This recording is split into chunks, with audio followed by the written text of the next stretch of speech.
It's my pleasure to introduce Leo Gerard.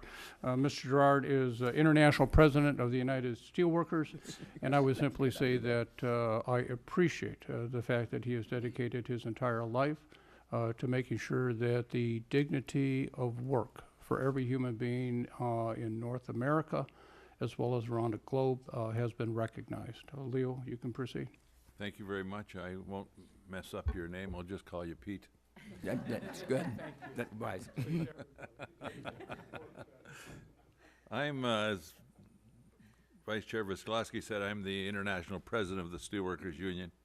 We're the primary union involved in the production of both steel and aluminum, but we're also a predominant union in all forms of manufacturing with 850,000 active and retired members in the United States, Canada, and the Caribbean. Give you an idea of our reach. I want to say that during the short period of time since the President announced the 232, we've seen an increase in jobs and commitments of already almost 3,000 new jobs, some in aluminum, some in steel. But we also know from discussions with some of our major employers that as things move along and we actually see these things kick in, there's going to be major investments in modernizing some of their facilities. We're going to look at hopefully being able to aggressively re-enter the oil country tubular mills because of the onslaught of South Korean oil country tubular materials when they don't drill 1 inch in their own country. So that we're anxious to get on with it. And I want to just say that although I'm just regurgitating some numbers, these aren't just numbers. These are in fact real people. These are people whose lives are being improved. They're having an ability to go back to work and think about putting money away for their kids' college and doing the kind of stuff that would keep their family healthy and strong.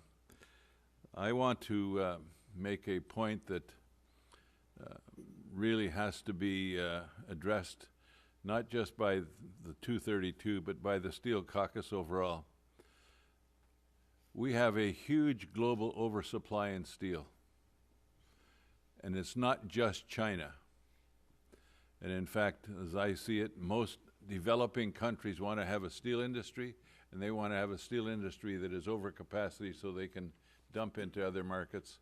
And I think it's important in that regard that the Steel Caucus and the administration look at the application of the 232 and not allow unwarranted exclusions by certain countries. Our union supports an exclusion for Canada because of the integration of our economy in both steel and our manufacturing sector, but we're not in favor of exclusions for countries like Russia, the Ukraine, South Korea, Brazil, to name a whole bunch. And it's important that that standard be kept up. I can say that we're going to be measuring every success every day. Is production increasing? Are jobs returning? Is our ability to enhance our national security through increased capabilities, to provide steel and aluminum supplies when they're needed? For too long, this country has let our defense industrial base suffer at the altar of some nebulous term called free trade that really does not exist. All trade is managed, it's just on whose behalf is it being managed for. And I can say that in the industrial sector, in the steel sector, the aluminum sector, the tire and rubber sector, the paper sector, all the sectors we represent, it's not being managed on our behalf. It's being managed on behalf of a number of countries that deliberately cheat and don't play by the rules. And I can say to you, and as I've said to the President and to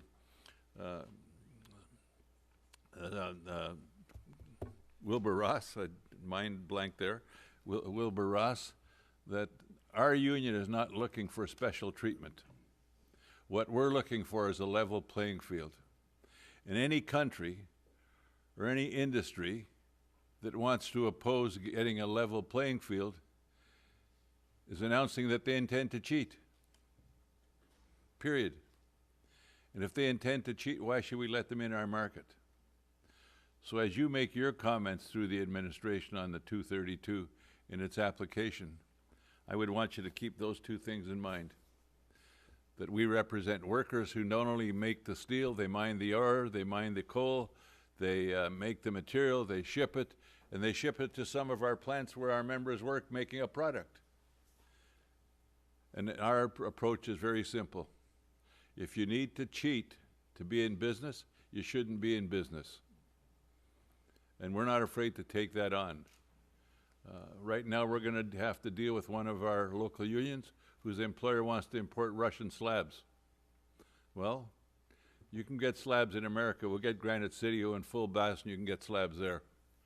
So as we work through that process, we'd want you to keep in mind that these are real human beings that are going to get their jobs back, be able to raise their kids, be able to put something away maybe for a vacation, and all we want is a level playing field. So thank you very much. Look forward to your questions and comments.